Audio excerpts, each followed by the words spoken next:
In this video, I want to talk a little bit more about some of the details with some of these objects. In particular, how you approach doing the rims and the handles. These are just those small little three-dimensional details which you take care of at the end that really just add points of interest on the overall still life. So let me talk about the rims first of all. In this particular case, now I've kind of roughed in the whole thing. I haven't done the handle yet, I haven't done the rim. But in this particular case, we have a rim that extends beyond. It has a rolled kind of metal that's rolled outward, rolled rim, kind of like Tim Hortons cups, right, where you roll up the rim to win. So what we want to do first of all, I have my horizontal line here to make sure it's all level, is I'm going to come back down. I want to come back down from this line here and just draw a double line to kind of represent the edge of this rim. And I'm going to extend it. It's pretty simple. This one's pretty simple. I'm just going to extend it beyond the edge. And that's all there is to it really with this one.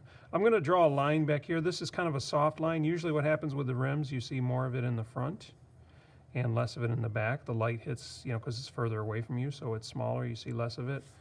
And I'm going to represent that highlighted edge with just a light line for now. I don't want it too dark. I mean, I already have a line there. I'm just drawing another line beyond that. That will all be erased or softened up when you do shading later on. So this is pretty simple. I would just continue this line around to the other side and do the same thing on the other side. And like I said, I could just lighten that up so later on when I do my shading, I could just kind of fade, eventually just have that sort of fade to white. Okay, now when it comes to the handle, the handles are basically a bent cube, right? If you imagine it as like this cube here, that looks like a board, okay?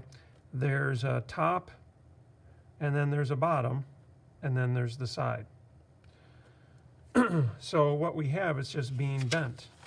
Imagine very simply if I just took a line drawing and kind of like a ribbon, I just drew this handle is curved.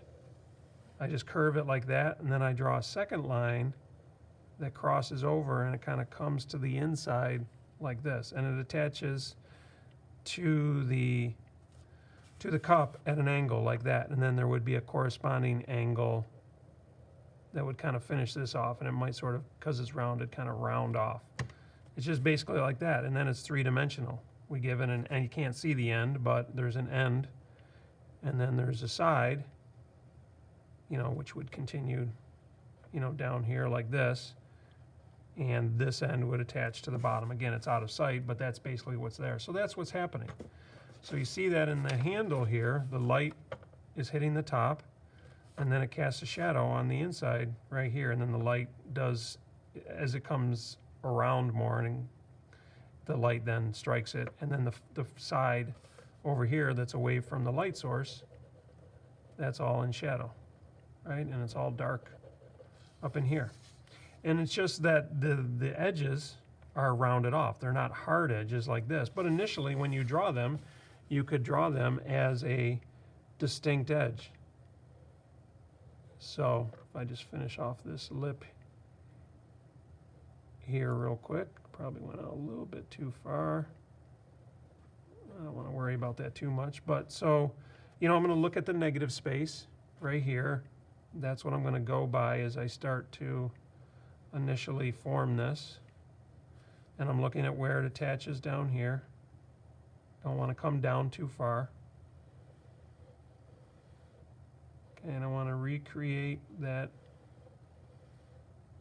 negative space there. And then I have the top. Looks like it goes up a little bit steeper angle there and kind of a little pointier. Then I have the other side comes here. Maybe not quite that wide. Well, there's going to be thickness here, so maybe it is that wide. This comes over. Actually, it's easiest to maybe do the side first, so I'm going to do the side like this.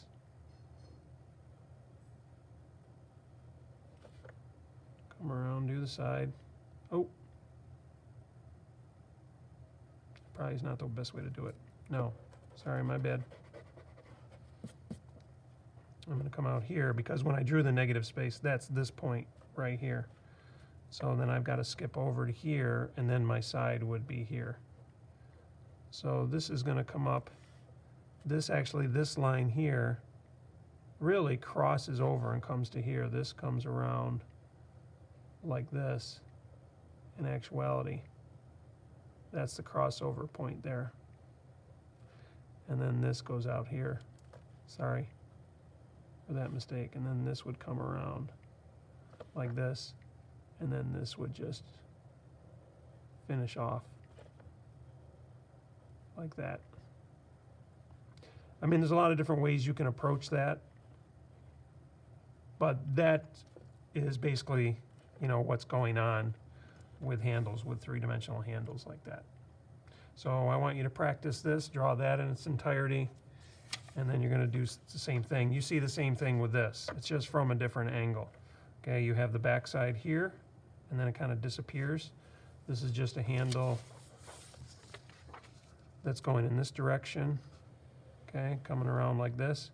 You have this, and then this emerges, and then it attaches to the cup like this. You have the side of it, right? And so here's kind of like the side. This is your side, and then it curves, kind of that's the top of it. So, because here's your shadow. This is all in shadow, right, along the side here. And then this is emerges, and then you have your side. Well, depending on how you do this, I would have to adjust my lines.